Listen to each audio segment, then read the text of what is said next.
हर खबर पर होगी आपकी पकड़।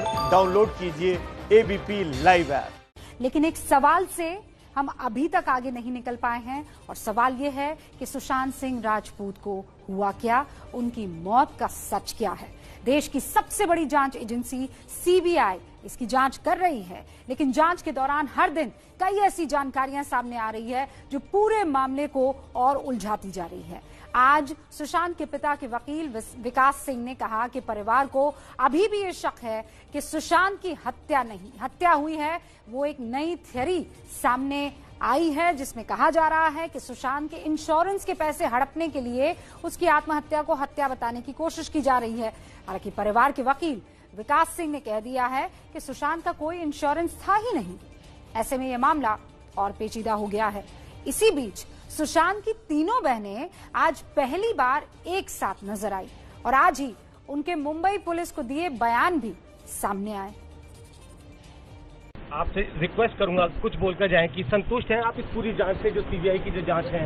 अब तो आप सीबीआई जांच चाहते थे, सभी एजेंसीज इन्वॉल्व हो गई हैं। दीदी बस एक दो सवाल का जवाब दे दीजिए।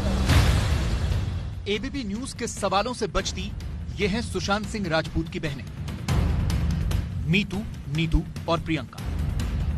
सुशांत की मौत के करीब 80 दिनों के बाद पहली बार तीनों बहनें एक साथ नजर आईं। तीनों बहनें दिल्ली में वकील विकास सिंह से मिलने पहुंची और उसी वक्त एबीपी न्यूज रिपोर्टर वरुण ने उनसे सवाल किए। पूरा देश जानना चाहता है कि आखिरकार एसएसआर के साथ क्या हुआ। जो तीनों दीदी हैं, मीतू दीदी, प्रियंका और श्वेता, वो इस वक्त हमारे साथ मौजूद है। दीदी सिर्फ आपसे रिक्वेस्ट करूंगा कुछ बोलकर जाएं कि संतुष्ट हैं आप इस पूरी जांच से, जो सीबीआई की जो जांच है। अब तो आप सीबीआई जांच चाहते थे, सभी एजेंसीज इन्वॉल्व हो गई हैं। दीदी बस एक दो सवाल का जवाब दे दीजिए। दीदी नीतू दीदी, बस नीतू दीदी एक दो सवाल का कि हम लोग बस आपसे एक रिक्वेस्ट, एक सवाल का जवाब।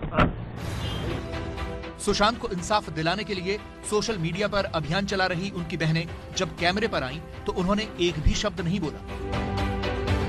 इन तीन बहनों के अलावा सुशांत की एक बहन है श्वेता सिंह कीर्ति, जो अमेरिका में रहती है। वो सोशल मीडिया पर सबसे ज्यादा सक्रिय हैं। आज भी उन्होंने ट्वीट किया, मैंने अपने भाई को खोया है, मेरा दिल हर दिन रोता है। सच सामने आने में और कितना वक्त लगेगा, कब ये सब खत्म होगा।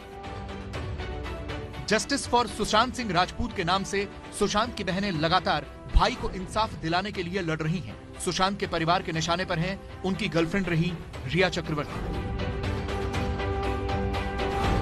रिया पर कई तरह के आरोप लगाए गए। सुशांत के पैसे हड़पने से लेकर उन्हें ड्रग्स और डिप्रेशन की दवाइयां देने के लिए रिया को जिम्मेदार ठहराया गया और ये पूरा मामला सुशांत के परिवार और रिया के बीच की लड़ाई बनता गया। रिया ने न सिर्फ अपने ऊपर लग रहे आरोपों से इनकार किया, बल्कि सुशांत की बहनों को ही कटघरे में खड़ा कर दिया। वहीं सुशांत का परिवार ये कह रहा है कि सुशांत किसी बड़ी साजिश का शिकार हुए। इन आरोप प्रत्यारोपों के बीच सुशांत की संदिग्ध मौत का रहस्य और गहराता गया।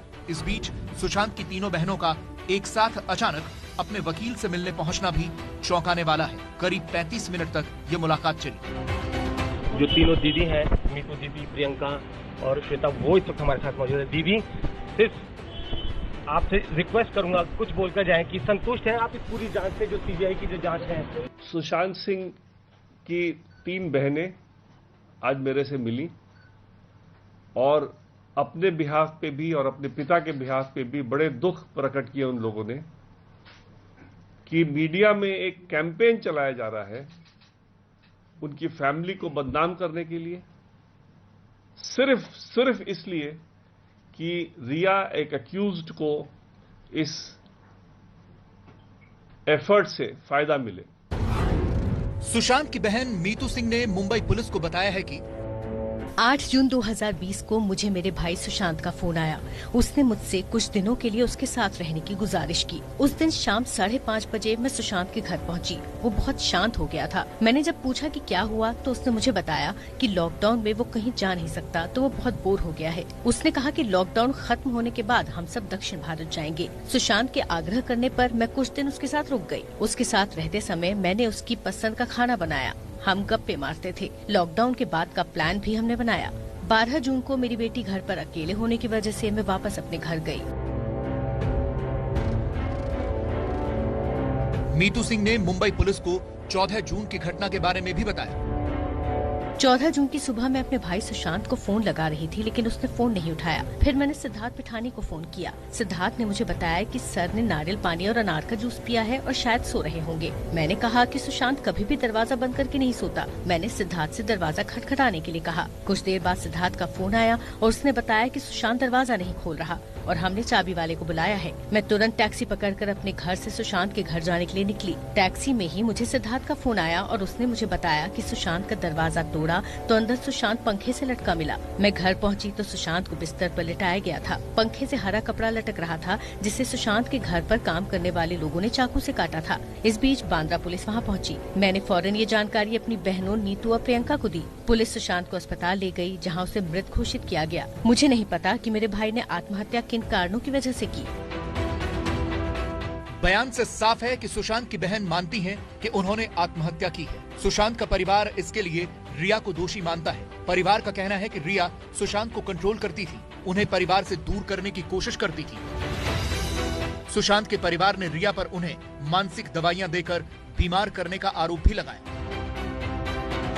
लेकिन सुशांत और उनकी बहन प्रियंका के व्हाट्सएप चैट सामने आने के बाद यह साफ हो गया कि सुशांत की बीमारी के बारे में परिवार को पहले से पता था और उनकी बहनें भी ये जानती थी कि सुशांत को कौन सी दवा दी जा रही है। ये दावा सुशांत की मैनेजर रही श्रुति मोदी के वकील अशोक सरावगी ने भी किया है कि अगर चैट्स में बहन ये लिखती है कि मुझे सारे प्रिस्क्रिप्शन भेजिए, तो प्रिस्क्रिप्शन भेजने का मतलब ये होता है कि मुझे पता है कि वो दवा ले रहे हैं, मगर डिटेल्स नहीं है, आप डिटेल्स भेज दीजिए ताकि वो दवा कंटिन्यू हो सके। तो डेफिनेटली घर वालों को ये बात पता थी। परिवार को सिर्फ ये मालूम था कि उनको घबराहट होती है। परिवार ने कभी भी एक्सेप्ट नहीं किया था कि उनको डिप्रेशन या कोई बाइपोलर है, क्योंकि उनकी कोई स्थिति इस तरह की 2019 तक नहीं थी, जब तक रिया उनके जिंदगी में आई थी। रिया उनके जिंदगी में आने के बाद ही उन्होंने ऐसे सर्कमस्टेंस क्रिएट किए जिससे उनकी मानसिक स्थिति खराब हुई और उसके बाद से ही उनका घबराहट वाला स्टार्ट हुआ। सिर्फ प्रियंका नहीं, सुशांत की बहन नीतू को भी सुशांत की बीमारी के बारे में पता था, जिसका सबूत है ये व्हाट्सएप चैट जो 26 नवंबर 2019 को नीतू और सुशांत के मैनेजर श्रुति मोदी के बीच हुई थी। इसमें नीतू श्रुति से डॉक्टर के प्रिस्क्रिप्शन मांग रही है, जिसके जवाब में श्रुति की तरफ से ये प्रिस्क्रिप्शन भेजा गया। 13 नवंबर 2019 के इस पर्चे के ऊपर भी सुशांत का नाम लिखा हुआ है। बहनों ने जब ये डिसाइड किया कि सुशांत उनके साथ चंडीगढ़ जा रहा है और टिकट्स भी बुक हुई, तो ऑब्वियसली बहनों ने इस इरादे से कि वो दवा आगे कंटिन्यू करनी है तो वो कर सकते हैं, इससे प्रिस्क्रिप्शन और डिटेल्स मांगे। इसके पास एक प्रिस्क्रिप्शन था, इसने दे दिया, बाकी जो है रिया के पास थे, तो इसने उनको इन्फॉर्म किया कि सारे प्रिस्क्रिप्शन जो है रिया के पास है, आप रिया से ले लीजिए, और जहाँ तक श्रुति को पता है रिया ने उनको दे दिए थे। अशोक सरावगी के मुताबिक सुशांत की बहनों ने श्रुति से सुशांत के बैंक और इन्वेस्टमेंट की जानकारी भी मांगी थी, लेकिन सुशांत ने ऐसा करने से मना कर दिया था। अब उनकी तरफ से ये दावा किया जा रहा है कि ये सारा विवाद सुशांत के इंश्योरेंस के पैसों को लेकर भी हो सकता है। तो एक एंगल ये भी आता है कि इंश्योरेंस कंपनी जो है सिंपली सुसाइड में जो है आपको क्लेम नहीं देती अनलेस एंड अनटिल कोई अबेटमेंट का इशू आता है या हत्या का इशू आता है, तो हो सकता है एक ये भी इशू इसमें जो है, मगर वो अल्टीमेटली सीबीआई जो है वो इंक्वायरी। एक मोटिव दिखाने के लिए कि सुशांत के पास कोई बड़ा लाइफ इंश्योरेंस पॉलिसी था, उस लाइफ इंश्योरेंस पॉलिसी में अगर उनको सुसाइड दिखाया जाता तो पैसा नहीं मिलता, इसीलिए कहानी बदली गई। मैं आज सबको बताना चाहता हूं कि सुशांत का कोई लाइफ इंश्योरेंस पॉलिसी नहीं था, और ये भी एक एफर्ट है अक्यूज्ड को एक बचाने का, झूठी बात फैलाने का। यानी अब ये मामला एक नया मोड़ ले सकता है। सूत्रों के मुताबिक सीबीआई भी अपनी जांच का दायरा बढ़ा सकती है, इसीलिए अब सुशांत के परिवार से भी पूछताछ शुरू हो चुकी है।